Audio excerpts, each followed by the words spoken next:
Hola, ¿cómo están? ¿Está bien? ¡Qué bueno! 안녕하세요. 어떻게 지내세요?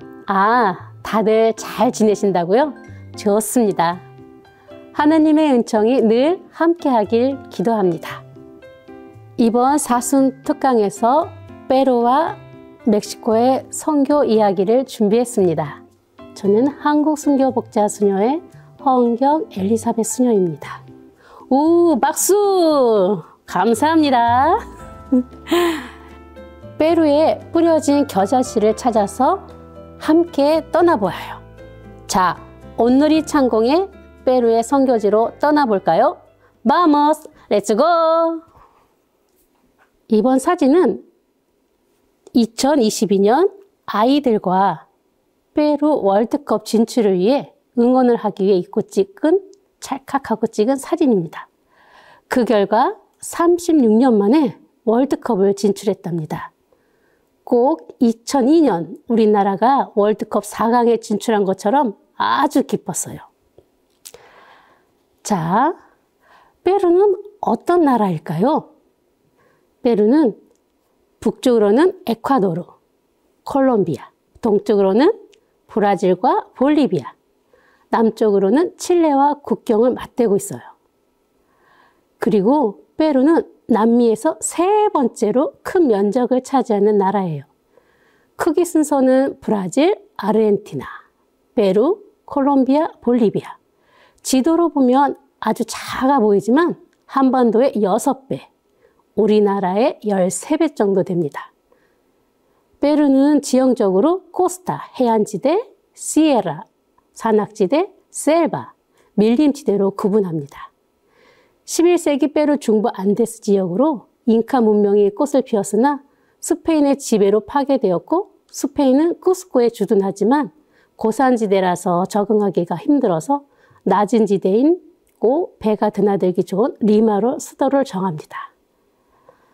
자, 이제 우리 수녀님들의 이야기 속으로 들어가 볼까요? 두 분의 수녀님들은 2012년 11월 16일에 페루에 도착하여 많은 신부님들과 수녀님들의 도움을 받으며 선교 지역을 찾기 위해 여러 곳을 다니고 오셨어요. 페루 추기경님과 주교님들의 소개로 마지막으로 간 곳은 리마의 외곽 지역인 만차이였어요. 어느 외국 수도회가 성소자 감소를 떠나 몇 명의 유치원 선생님들이 유치원을 이끌어가고 있었고 주변 환경은 나무 없는 민둥산이 펼쳐지고 있고 사람들은 나무로 만든 판잣집에 살고 있는 거예요. 밀림과 산악 지역은 자연이 주는 농작물로 살아가는데 이곳은 황무지 그 자체였죠. 수녀님들은 이곳에 사랑의 겨자씨를 심기로 결심하시고 2013년 3월 19일에 만차이에 짐을 풀었답니다. 잠시 질문 하나. 혹시 성녀 로사가 어느 나라 사람인가요? 빗자루 수사로 유명한 성 마르틴 데 포렛은 어느 나라 사람인가요? 잘 모르신다고요? 유럽? 아프리카? 저도 페루에 선교 와서 확실하게 알게 됐어요. 두 분 다 페루의 사람이랍니다. 그리고 앞집에 살면서 둘도 없는 영적 친구랍니다. 두 분의 성인은 가난한 이들에게 또 많은 도움과 기적을 일으키셨고 신앙의 모범이 되셨답니다. 잠시 우리 주위에 가난한 이들과 또 아파하는 이들을 위해 두 분의 성인께 기도해요.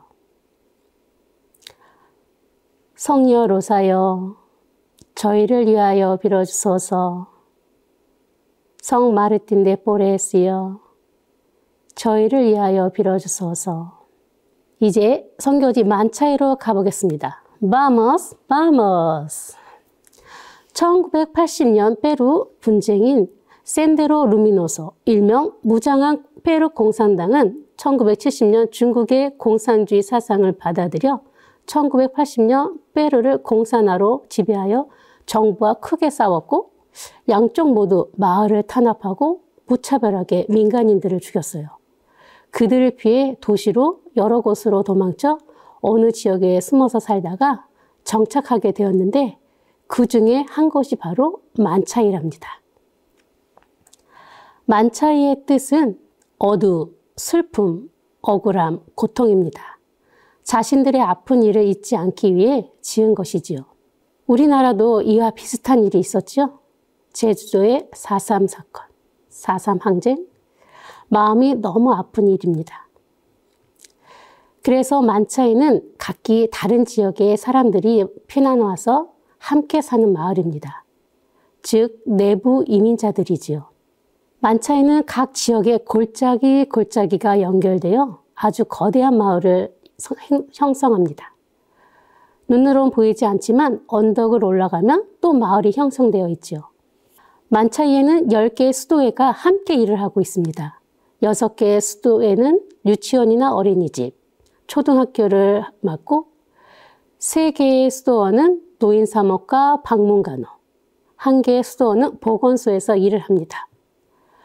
만차이가 강범위한 지역이고 또 많이 가난하기에 신부님은 많은 수도회를 초대하여 한 구역씩을 맡아 교육과 신앙교육을 직접 맡아서 해주기를 원하셨습니다. 한국 순교복자 수녀회 우리 수녀님들은 만차이 공소에서 로사리오 공소와 함께 성모님의 별 어린이집을 맡았어요. 성모님의 별 어린이집은 2살부터 5살까지 4반으로 형성이 되는데 약 120명 학생이 있고 또 몬테소리 교육을 바탕으로 어린이들에게 어릴 때부터 스스로 할 수 있는 방법, 또 스스로 생각하는 방법을 가르쳤으며 또 어린이들과 함께 자연보호운동, 그리고 캠페인과 학부모들과 유치원 주변과 각 가정에 나무 심기를 하였지요. 유치원 안에 나무가 없었는데 지금은 식물원 같아요. 많은 부모님들이 자녀들을 우리 수녀님들이 하는 어린이집에 보내려고 하지요. 정말 우리 수녀님들 짱? 나도 짱? 하느님은 참 멋있는 짱이지요. 다음에는 우리 어린이들이 얼마나 신앙을 키워가는지 소개할게요. 어릴 때부터 성경을 이야기식으로 접하게 하고 또 교리를 배우며 성주간 전례를 직접 어린이들이 현실극으로 합니다. 정말 대단해요. 예수님의 역을 맡은 5살 어린이는 자신의 대사를 완벽하게 외워왔어요. 엄마의 말로는 예수님이 나오는 영화를 많이 봤다고 해요. 예수님의 마음을 알고 싶고 이해하고 싶었겠지요. 그 결과 개구장이었던 아이가 얼마나 얌전하고 또 거룩하게 예수님의 역을 했는지 지켜보는 저희들 모두가 마음이 짠했습니다. 또 어린이들에게 배울 것이 많은 것 같아요. 그리고 할로윈데이가 남미에 침투하면서 위령의 날과 모든 성인의 날이 희미해지는 것을 보고서 재활용품을 활용해 성인들의 의상을 만들어 어린이들이 입고 성인을 소개하는 성인 의상 콘테스트를 했어요. 반응이 너무 좋았고 또 많은 사람들이 성인을 알고 또 성인들의 믿음에 대해 이해하게 되었지요. 또 자기 나라의 성인인 성녀 로사와 성 마르틴 데 포레스도 알게 되었답니다. 이 성인 의상 콘테스트는 나는 성인이 될 수 있어 주제로 바꾸어서 매년 하였고 팬데믹 시기에도 어김없이 했답니다. 이번엔 공소로 가볼까요? 공소가 본당보다 크기에 큰 행사와 미사는 로사리아 공소에서 이루어집니다. 공서이면서 거의 본당 수준의 행사들이죠. 전례에 능통한 우리 수녀님들의 손놀림과 또 전례를 준비하는 모습은 감탄에 감탄이 나올 정도예요. 주교님도 신부님들도 그런 모습의 큰 행사는 저희 수녀님들에게 부탁하시고 또 신뢰를 하지요. 여기서도 우리 수녀님들 짱 멋있어요. 다음 사진은 우리 수녀님들이 공소에서 겨자씨를 심으셨는데 첫 번째로 복사단. 복사단에서 지금 두 명이 신학교에 4학년, 5학년에 다니고 있답니다. 저희 창설 신부님께서 늘 수녀님들에게 말씀하신 것이 사제 양성이었어요. 목자 없는 양들을 위해 신부님들의 손길이 필요하기 때문이지요. 그 밖에도 수녀님들은 교리교사, 성가단, 전례단을 발굴하고 교육을 시키시고 청년들 모임과 예비자 교리, 천영성체, 견진교리를 하셨어요. 견진성사 때는 받을 사람이 너무 많아서 큰 실내 운동장에서 했답니다. 이처럼 수녀님들이 온누리의 창고에 사랑과 믿음의 겨자씨를 심고 키우고 있는데 지금도 생각만 해도 두려웠던 시기. 코로나가 페루에 덮쳤어요. 아니, 온 세상에 퍼졌지요. 경제적으로도 환경적으로도 많이 낙후된 이곳에 어려움이 찾아왔어요. 한편으로는 이곳 만차에는 우리 한국 수녀님들이 있었기에 아프고 고통스러운 시기였지만 삶의 희망이 있었고 행복했습니다. 팬데믹이 길어지자 고향으로 걸어서 간 사람도 갔지만 도시에서 왔다는 이유로 받아들여지지 않고 다시 도시로 되돌아왔어요. 마음이 많이 아팠어요. 그처럼 그 당시는 너무나 코로나가 가족을 떠나 서로에게 무서운 존재였어요.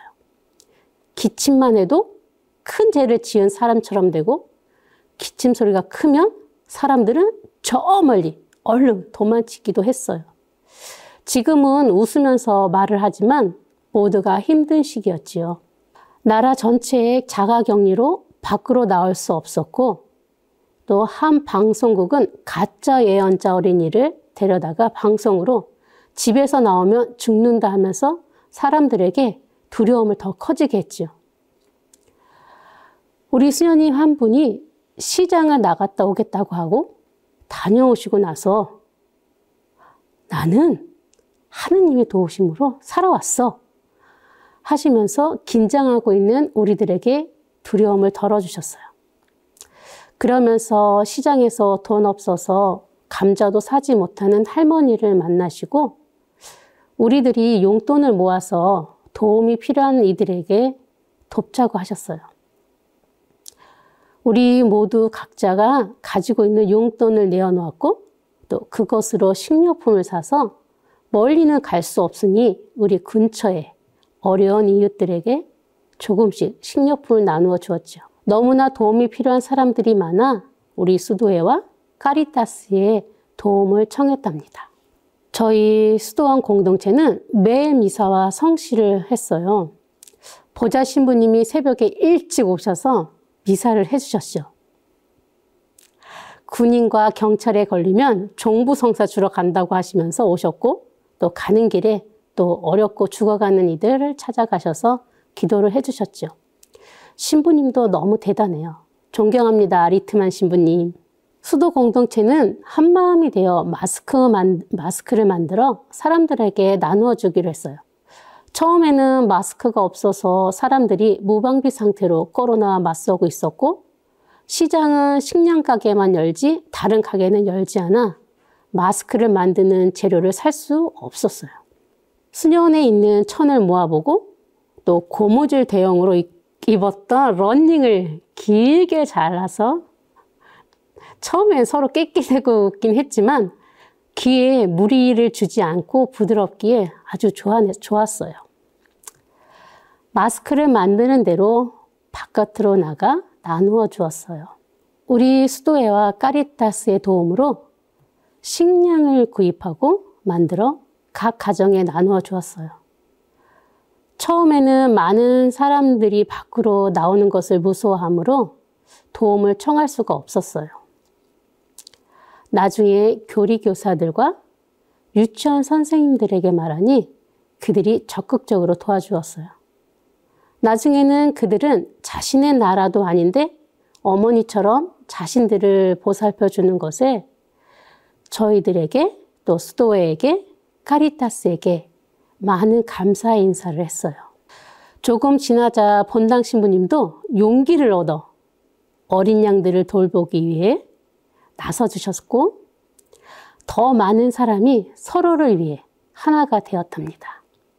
많은 도움을 받고 있었지만 팬데믹이 길어지자 식량이 많이 부족하였고 또 도움이 필요한 사람들이 늘어났기 때문에 우리들은 신부님과 이야기를 하고 식료품 나눠주기 위해서 무료급식소로 바뀌었지요. 무료급식소를 하기 전 청년들과 함께 각 가정을 방문해 인구조사를 했죠.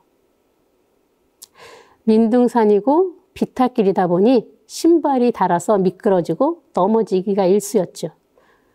그래도 서로 크크 웃으면서 서로 손을 잡아주고 응원하며 만차이에 희망을 심었지요. 사실 물이 없는 곳이라 사서 쓰고 나라에서 주는 물을 받아 쓰는데 돈도 없고 나라에선 제대로 주지 않고 음식을 해서 먹는다는 것이 많이 어려웠어요. 돈을 벌기 위해 나가도 일을 할 수 없고 또 헤매다가 잘못되어 코로나에 걸리는 경우도 있었죠. 처음에 12군데에서 무료 급식소를 시작하였고 점점 늘려간 것이 100군데나 넘었어요. 사람들이 자기 구역에서만 움직일 수 있기에 무료 급식소가 많이 생기고 또 각 지역에서 서로가 돌아가면서 음식 봉사를 했지요. 또 기도와 정성으로 음식을 만들었고 또 사랑으로 나누었지요. 자가격리가 조금 풀렸지만 많은 사람들이 고통과 아픔을 겪었기에 밖으로 나오려 하지 않았어요. 희망을 줄 수 있는 방편으로 연을 만들어 높은 곳에 올라가 연을 날리니 그 다음날 저 멀리 다른 연이 날고 있는 것을 보았고 그 다음에는 여러 곳에서 연들이 날리는 겁니다. 웃음소리와 함께. 그래서 우리들은 가족 연날리기 대회 포스터를 만들어 붙이고 사람들을 초대하였답니다. 넓은 산 위에 올라가 깨끗해진 하늘을 보며 하느님께 감사드리고 두려움을 없애며 자연의 소중함과 또 우리를 너무나 사랑하시는 하느님의 사랑을 전하였답니다. 첫 해는 코로나 직후라 걱정을 했지만 의외로 반응이 너무 좋았어요. 그 다음에도 하였답니다. 각자가 다양한 연으로 참석하는 모습을 보면서 조금씩 그들이 활기를 찾아감을 보았고 또 신부님들도 함께 해주셔서 더 풍요로운 행사로 이어지는 신앙 안에 모이게 되었지요. 수년에서 바라보면 만차이에서 제일 높은 산이 있는데 그 꼭대기에는 나무 한 그루가 있습니다. 보좌 신부님과 청년들과 산행을 계획하였죠. 새벽 4시에 출발하여 걸어서 3시간을 걸려 정상에 도착. 그 산은 평지가 없고 계속 오르막이라 무지 힘들었어요. 도착해서 수녀님들이 준비해 주신 맛있는 아침을 나누어 먹고 또 노래와 심을 하고 되돌아왔지요. 너무나 재밌게 놀다 오니 본당 신부님도 가고 싶어 한다고 다시 일정을 잡았고 이번에 성체를 모시고 청년들과 함께 새벽 산행을 다시 하였습니다. 그런데 이번에는 너무 힘들어서 정말 중간까지 가고서 쉬려 하니 청년들이 준비해온 끈이 있어요. 제 허리에 묶으라고 하고 자신들이 끌어줄 테니 끝까지 올라가자는 거예요. 도움을 받으면서 올라가서 또 하느님의 영광을 드리며 또 성체 조배를 하였습니다. 무엇이라 말할 수 없는 황홀감에 휩싸였고 우리를 너무나 사랑하시는 하느님의 손길과 또 어려움 속에서도 함께하려는 청년들의 모습에 우리들의 미래는 아주 밝음에 감사의 기도를 드렸답니다. 선교 안에서 많은 에피소드가 있지만 다 풀지 못하고 짧게 사진과 함께 이야기를 했습니다. 다음 기회가 된다면 더 재미있고 흥미진진한 선교 이야기로 만나요. 감사합니다. Gracias.